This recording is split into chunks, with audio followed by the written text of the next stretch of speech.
Hey guys, welcome to another edition of Xtina's Take. Um, I just want to touch on COVID-19 coronavirus, real quick. Obviously, that is the hottest topic going on in America and the world, actually, today, as it should be. So, basically, all I want to say about it is stay y'all asses at home. That's really all I gotta say about it. It's scary, which I've touched on. Um, I'm actually quarantining right now, self quarantining, which I have been basically for the last few weeks, basically home and work. And I actually haven't been going to work lately only because I'm scared.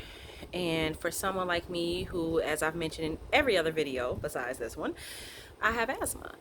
And this particular virus is vicious and attacks the lungs. Specifically, it attacks your lungs. And for someone like me who's respiratory or lung compromised because of the asthma, and I'm not at my full lung capacity, um, it can be very well fatal to me. And so, with that being said, it's not so much my patients or my residents or the people that I take care of that I'm scared of, because they have been on lockdown for the last few weeks, nobody in or out except for staff.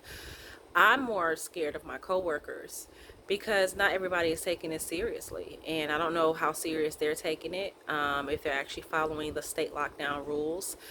I know I have. Basically, I've been nowhere. They have a meme on Facebook that said, how many people got 3 weeks or something out of their tank of gas, and I will be one of them because I don't go anywhere unless absolutely necessary, and I can't even tell you the anxiety that's involved with that. So, but like I said, I don't know if a coworker of mine went to Pookie, Ray Ray, and Junebug's house and had a big ass barbecue, and they passing the weed around, the drinks around, or they're up in each other's face talking. And they have said, the CDC has said that they believe that this virus can be transmitted through just something as simple as talking.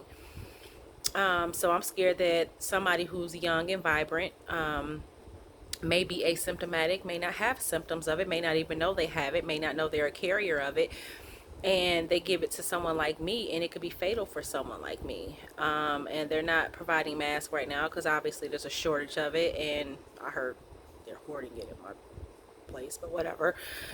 Um, I had to make the gut wrenching decision to take a break. And yes, I know I'm needed. Yes, I know the people I take care of need me. I know my coworkers need me. I know all of that. At the end of the day, I had to do what's best for me. If I was younger, if I was healthier, if I didn't have this asthma, I would be right there on the front lines with y'all. If I didn't have a child per se, I might be willing to still go out there.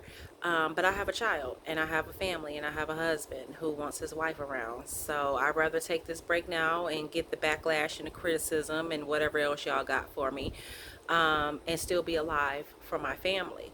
Um, so I have a hard time with the asthma on a daily. You know what I'm saying? Seasons change, asthma flare up. Um, Dust, asthma flare ups. Allergies, asthma flare up. Too much exertion, asthma flare ups. So, for the most part, it's been controlled, but I do have asthma attacks from time to time. I've been hospitalized for asthma attacks before. So, this ain't no joke for me. This could be a fatal thing for me. And right now, I love myself and I love my family more than I love my essential job. So I hate to do it. It was gut wrenching. It's something that I went through back and forth in my mind, talked to my husband endlessly about. And we just made the decision that he'd rather have me here and safe, and I'd rather be here and safe than to take that chance. So you guys can feel how you feel about it. Like I said, at the end of the day, it's my life. You know what I'm saying? If this wasn't truly a life or death situation for me, I would be still be going. You know what I'm saying? And I ain't rich, y'all. I ain't nowhere near rich. I live paycheck to paycheck. I need every single little coin that I have. But I'd rather take this chance and take this break and make it out this thing, hopefully on the other side alive, and risk being homeless. Because I can come back from homelessness. Will it be? It'll be ugly, and it's not something that I want. But I rather come. I can come back from that. I can bounce back from that because I'm a hard worker and I'm a hustler. I can count. I can count. I can come back from that. I can't come back from being dead. So it's just not worth the risk to me. But anyway, I'm gonna need y'all to stay y'all asses at home because I don't understand what's so important for y'all to be outside anyway. I don't know what, or around or in gatherings. I don't get what y'all need to be doing. Is Pookie, Ray Ray, and Junebug and them that damn important to go see them, to go gather with them, to go? I mean, I get that it's stir crazy. I'm stir crazy too. You know what I'm saying? I'm a homebody. I like being at home. I've always been sort of a loner. I've always been kind of to myself. So, but hell, it's wearing on me too. But like I said, if this is what it takes for me to make it out the other side of this thing alive, then that's what the hell I'm gonna do. So I'm gonna need y'all to do the same. And not so much for yourselves, okay? I mean, obviously do it for yourselves, but you could, like I said, you could be asymptomatic walking around with this thing and not know it, and give it to give it to your nana, give it to your great auntie, and they be dead. You know what I'm saying? You don't know what underlying health issues other people have. You know what I'm saying? So not only are you taking a chance and risking your own life, you taking a chance on killing other people who may have underlying health issues like myself, who are particularly at risk for this thing, and you can kill them. I mean, I don't know. I know I couldn't live with myself if I knew I was responsible for somebody else's death, if it wasn't in self-defense. Like, what the heck? Anyway, stay your asses at home. Going to see Junebug, Ray Ray, and them ain't that goddamn important. I'm sorry. If you need to have human contact that damn bad, it's called FaceTime, people. For people who have Androids like myself, and I don't want to hear y'all iPhone people. I have an Android. I'm perfectly happy with my little Galaxy, okay? But anyway, for those who don't have the FaceTime thing, hell, it's called Messenger. You can video chat through Messenger. I've done it plenty of times with plenty of people. You know what I'm saying? It's called texting, calling. Hey, reach out and call somebody. I mean, damn. It ain't that important to be face to face with somebody. It's really not. And I don't got to the point I don't want to see no damn body. I even put a post on my damn Facebook. Don't come see me. Don't come over here. We ain't accepting visitors. I don't want to see you. I love you. I love you dearly, but don't come see me. And I'm not. You can be damn sure I ain't about to come see you because I don't know where the hell you been. But for real, stay your asses at home. It ain't that deep. It's not worth risking your life and other people's lives so you could stop being stir crazy. Is this inconvenient as hell? Hell yes. Is this wearing on you? Hell yes. This ain't nothing normal about this situation. This has disrupted every facet of our everyday lives. But if that's what it's going to take for us to get on the other side of this, and then common sense would tell y'all asses, if y'all just stay y'all ass at home, we can get through this thing a lot quicker. And so instead of it being 3, 4, 5 months before we get over this thing, it could be in a matter of a couple of weeks if y'all just stay your asses at home and stop spreading this shit. Did y'all think about that while you was going to see Junebug, Ray Ray, and them? Like, for real. We get it take 2, 3, 4 weeks of a month maybe of inconvenience, of being stir crazy, of being in the house and staying away from others, that maybe we might get a handle on this damn thing. And it is short the time that we have to do this. But the longer y'all out there, the longer y'all prolonging this damn thing. I mean, come on now. It took, Italy still ain't completely over it yet. And that was a whole country that was in complete lockdown. Like, they didn't even want to see your asses on the damn streets. Much less driving around, gathering at parks, going to who house, this house, that house, that house. Come on now. Come on. And they just now getting over this. And they're still not fully recovered. And how long ago was this for Italy? And they was on a complete lockdown. So can you imagine all these people over here that's moving around, moving about, doing this and that, going to see this person, going to see that person, gathering at parks, going to public events, da da da da da. How long it's gonna take for us to get over this thing? If we ever get over this thing, because people are being stupid and selfish and won't stay their asses at home. Like, stay your ass at home. It ain't that deep. Anyway, that was my PSA for the day. On to other lighter fare. So we had the Housewives of Atlanta come on. We've had Love and Hip Hop Atlanta and Miami reunion. So let's just start with the Housewives. I didn't really get none out the show, honestly, this week. I mean, they had the whole Greece trip thing, so they were coming back from that. So it was kind of a down, show. It was kind of a filler, is what I call a filler. I think the biggest thing was Portia's thing. Kenya's ongoing thing with her husband, her divorce, whatever. What did Nene even do this week? I don't even know. I don't know. And then Candy's thing, where she's, having to choose between her different endeavors and her businesses and trying to have some family time. I mean, I respect her hustle. I do. I mean, she's not necessarily one of my favorite housewives, but I do respect her hustle. But there comes a time where, my thing is, you don't make all the money you're going to make. I mean, how much more money you need to make. I understand you have to sustain a lifestyle, but I think this is my daughter because she wants to be seen. Don't judge me, y'all. I just took her hair down. Don't judge me. All right, come on, get out. Let me finish this. I love you. Bye. Me and my dad was to play Grand Theft Auto. Okay, close the door, please. Thank you. Bye. Anyway, actually, I'm surprised she didn't do more. She loves the camera, y'all. But anyway, I understand that, but at the same time, it's like, it seems like she's found a pretty decent man in Todd. You know what I'm saying? I ain't never had an issue with Todd. So, like if he's telling you to slow down, and then she got a new baby on the way, which of course now in real time she's had the baby, but it's kind of like, Candy, slow down. Like, we understand you have goals and dreams, but not everything has to be done at once. And like I said, I'm not knocking your hustle, but I wish I had some of that drive in me. I need more of that drive. I do, but at the same time, I have to think about my family too. And, I'd much rather have my children remember me, say, hey, my mom was present. She was there. She was available for me, than to have her grow up and be like, my mama was never there. She was put work before me. I'm a child whose mother put other things before myself. And so, I always have to live with that. I always have to think like, well, damn, did she love that before she loved me? You know what I'm saying? So I don't ever want my child to feel that way. You know what I'm saying? But anyway, but that's basically, hope, all I can remember from the show. I mean, I know I'm a couple of days removed, but yeah, that's basically all I can remember from it. So moving on. I know the big thing this week is Nene and Wendy Williams. They into it, which to me is like, I was Nene's biggest fan when she first started. Like, I love me some Lanithia Leaks, okay? But I also feel that with the success of the show, with her being a now known name, with the success of, her going on to do TV shows and Broadway and other endeavors, I just think it has gotten to her a little bit in her head. And I'm not famous. I don't know how that messes with your head.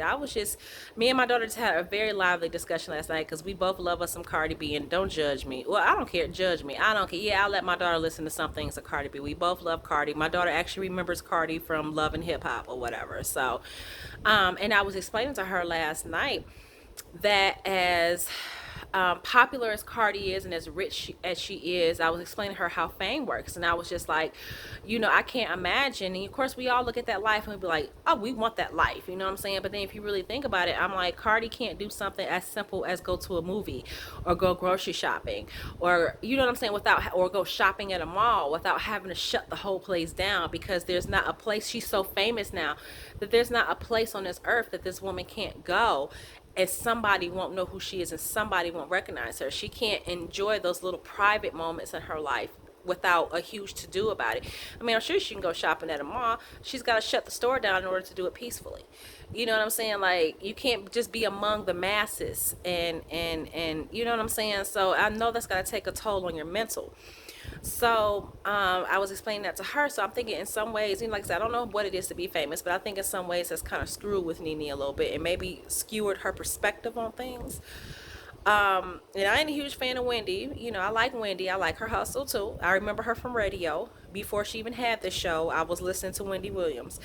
And I admire her for coming as far up as she has. Radio was one of my passions way back when. It was something I've always wanted to do. Life took different twists and turns, and I made different decisions, and it didn't lead me down that way. But to come up as a woman in radio and to come up and have your own show at some point, it takes a lot of hustle and a lot of grind. So I don't knock her for that. But like I said, I don't see how 50 plus year old women who are very accomplished and successful in their own right are beefing over a fucking FaceTime. I don't get it. Is that what this world has come to, where you got two women of a certain age who've lived life, who've gone through some shit, who are successful, who are hustlers, who are accomplished, who have changed pop culture in certain ways, beefing over a fucking FaceTime? Who does that? Two 50-year-old women who ain't got shit better to do. I don't get it, but whatever. Both of y'all need to grow the hell up, in my opinion. Like, you won't catch me. I mean, I know there's logistics to this. I get it. Maybe, Wendy was trying to protect her brand. I don't know. But to me, it's just stupid. We got a whole pandemic going on, and y'all goddamn worried about who FaceTime who and who hung up on who and who brand is messing with who brand and who. Y'all, ladies, I need y'all to do better. Like, for real. This ain't the time. But then again, we're all bored, so hey, maybe it is the time. You got our attention right now because we're all bored. For those of us who choose to stay in the house, we bored. But anyway, how Atlanta, love and hip hop Atlanta, love. It's starting to heat up now. Now I'm starting to kind of get invested. And I don't know what was so different about this particular episode that I liked, but it seemed to grab me. It's like, okay, I see you, love and hip hop Atlanta. You know, Stevie J finally made an appearance with his little sleazy ass. You know, still trying to be sleazy. He's still sleazy J. Um, he didn't do nothing but be Stevie J, so I ain't really got a comment on that. Um, Sierra, still love my girl Sierra. I said this last video or a couple videos ago that she's one of them chicks that I could really see myself being cool with. You know what I'm saying? She just seems really down to earth and humble and just like a cool chick, you know what I'm saying? Like, she seems like she's a girl's girl, you know what I'm saying? And I loved her apology to Carly. And I'm not knocking Carly either, because I'm also one of those people to defend Carly. I'm also one of those people that once you put your hands on me, friend or not, I can never be cool with you again. Like I said, we can cuss each other out to the high goddamn it on heavens. We can be petty, we can be savage, we can go below the belt. I could forgive some of that, you know what I'm saying? But to actually lay hands on me and violate my personal space, I don't think I can come back from that either. But I do give Sierra credit for at least trying and admitting that she was wrong and saying, hey friend, what can I do to make you trust me again? I'm going through some stuff. It was wrong. I shouldn't have did it. You going through some stuff. We both, you know. So I appreciate her for that, because a lot of women would have got defensive and be like, well, F you, and I had every right to do that. And she wasn't on that. So I appreciate her for that. The highlight for me, and I know I'm going to hell for this, but the highlight for me was Mama D. I love me some Mama D. I do. I love me some Mama D. I've always loved Mama D. She is a character. Like I said before, I think she's authentically this way. I'm sure she turns it up times 10 for the camera, but I can just tell that authentically she's just a character. Like, this is just her. Maybe this is her times 1,000 because she's on TV, but I think this is genuinely just, she's just crazy, and I love her for it. Do I agree with what she did? No. It was too much. It was too far. She took it to a level of petty that it wasn't even disrespectful. It was just like heinous. Like, you don't wish death on somebody. You don't wish death on somebody, especially a cancer survivor who she had to fight. She just got done with a fight for her life. You don't do that, Mama D. Like, you went too far. You went way too far. But I ain't gonna lie, I laughed my damn ass off. I did. It was like, really, Mama D. Like, it was kind of that, like, you laughed because it was funny as hell, but then you felt guilty because it was like, you know, you shouldn't be laughing at this because you know this shit ain't right. You know what I'm saying? But that's kind of where I was with it. But it was Mama D. I'm not giving her a pass. I'm not. She was dead ass wrong. Even to the point that Scrappy was like, the fuck, Mama? Like, what is you doing? You know what I'm saying? Like, and she need to get it together, because no beef is that damn deep to be going to that level. I'm sorry. It's not that deep, Mama D. Like, okay, yeah, she was disrespectful. Yeah, y'all ain't gonna be friends. Yeah, she may have said some low down dirty shit. But you came with a funeral garb and a damn obituary. You planned that. You know what I'm saying? That was premeditated all the way. That wasn't no off the cuff shit. You actually had to print out you actually had to come up with the obituary, write it out, and then have it printed. And then you had multiple copies. So you just passing this motherfucker around like Mama D. Baby, I love you to pieces, but I need you to do better, baby, in that order. Okay, I need you to do better. I need you to do better. But thanks for the laugh. But please, please, please, please do better, because that shit wasn't right. Like, if I was her, I would be pissed. Like, if I was Dee Dee, I think that's CC Dee Dee, whatever her name is. If I was, I would be pissed. If I was the Bam, I would be pissed. If I was Scrappy, I would be pissed. Because at the end of the day, no matter what y'all beef is about, like, y'all still share grandchildren. Y'all still have grandchildren that y'all share. That still is the mother of your husband's wife. Like, come on, there has to be some kind of common decency there, and there wasn't nothing decent about what you did, Mama D. I'm sorry. As I laugh about it. What else? Let's see. Why are all the men on hip hop loving hip hop hoes? That's what I want to know. Like, why are them hoes? Like, hey, none of them faithful. Scrappy wasn't faithful for a hot minute. Bam got his ass together. Jock Well, you know, Jock just a damn pass around at this point. Scrap D Leon, he the biggest hoe. Stevie J the biggest hoe. Now Shooter's a hoe. Like, well, Shooter been a hoe because he was cheating on Sierra with the damn assistant 3-4 seasons ago. So, like, why y'all? Why can't keep y'all damn thing in y'all pants and just be faithful? Like, come on. I mean, I get that it's out there because you know Atlanta, it's far more women in Atlanta than men. So the men got they pickings. I get it. I'm sure it's got to boost that ego up somehow. You ain't got to work that hard to get it. But still, like, can we get a good example of a faithful man on this damn show? Not even damn Kirk. Hell, Kirk had a whole nother goddamn it on child. Lord, y'all gonna catch some shit. If y'all ain't already caught some stuff, shit. Anyway, I'm gonna touch on Miami a little bit later. I want to get to another show that I just recently discovered, which is Love Goals, which is on the OWN network. And I absolutely love that show. Like, it's deep. Like, for those who don't know, it's like or 4 or 5 celebrity couples, or what you call celebrity couples, or B-list, whoever. They're known, they're out there, they're in popular culture, and they're going through some stuff, and they meet with this counselor. Her name is Spirit, and I'm actually aware who she is because she was on the Ricky Smiley show. She's been on Ricky Smiley show off and on for a long time, so I was aware of who she was, because I was like, damn, Spirit, you got your own show, you go, girl. But anyway, I think Spirit's her name. I think that's her name. Anyway, if it's not, y'all correct me. And if y'all seen the show, drop a comment and let me know if y'all seen it, because I really am enjoying it. It's like 3, 4, 5 episodes in right now, but it's really good. So basically, they get counseling for their issues. This type of show has been done 100 times, but what I love about it is it's like Ayala, Fix My Life, mixed with love and hip hop, like with a little, it's the deepness and the fullness of Ayanla with the little ratchetness of Fix My Life. You know what I'm saying? Of course, they got Zeno and Althea on there, and if y'all are loving hip hop Atlanta enthusiasts like I am and been watching since day one, you know Althea and Benzo was on there a few seasons ago. You know how messy they is and how tragic they are, but they on the show. Sunday Carter, she's some girl that was from Basketball Wives, that was on, like, she was on 8 seasons ago or something. She was only on for like 1 or 2 seasons. I don't even understand how she's still in pop culture, because even when she was on Love and even when she was on Basketball Wives, she wasn't even that interested in me. She's the girl that, if you remember, Drea gave the black eye to for talking about her son. She was talking about Drea's son, and Drea punched her and gave her the black eye. That's Sunday. That's the girl that got the black eye from Drea. She's on this show. Spinderella from Salt and Pepper's on this show. Coolio's on the show with his significant others, a football player. I don't know who he is because I don't watch football, but he's on it. So, but it's really deep. Like, it makes you think. Like, I'm doing therapy on my damn self. Like, shit. What love goes, I need to work on, hubby. Shit.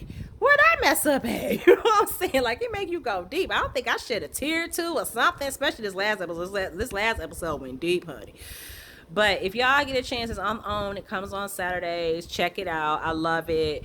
Like I said, it has that little bit of ratchet that keeps you entertained, but it also goes deep and it makes you really think. And I love whoever hosts her Spirit. I want to say that's who it is. So y'all go check it out. And if y'all have already checked it out, let me know what you think about it. Let me know what you think about this latest episode of Love and Hip Hop Atlanta. Again, my purple hearts are out there. I'm sad to say I'm not one of them anymore. And like I said, y'all can say what y'all want. Y'all can think how y'all think. Y'all can judge how y'all judge. At the end of the day, if it comes down to my life and my job, my life is always going to win, because I have a whole family. And I know I'm not any more important than anybody else. But this was a decision that was right for me. But if you're out there, I love y'all. Love you. I can't do the heart things. I'm holding the phone, but I love you. I didn't actually touch it. I love y'all. I'm praying for y'all daily, sometimes multiple times a day. We're going to get through this, y'all. First of all, we need to stop being fucking hard-headed and sit our asses at home, but we will get through this prayerfully on the other side of this thing. And like I said, any other comments, any other topics y'all want me to discuss? I don't really have a random thought. I think maybe the love goals was my random thought. that's pretty much it. But like I said, if you like what you hear, don't be afraid to like this video. Don't be afraid to comment. I welcome all comments, even ones that ain't so flattering. And well, I welcome it all, honey. I'm built for this. I welcome it all.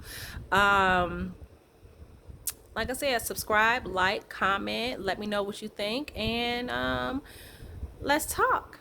Y'all have a beautiful and blessed day. And remember, stay y'all asses at home.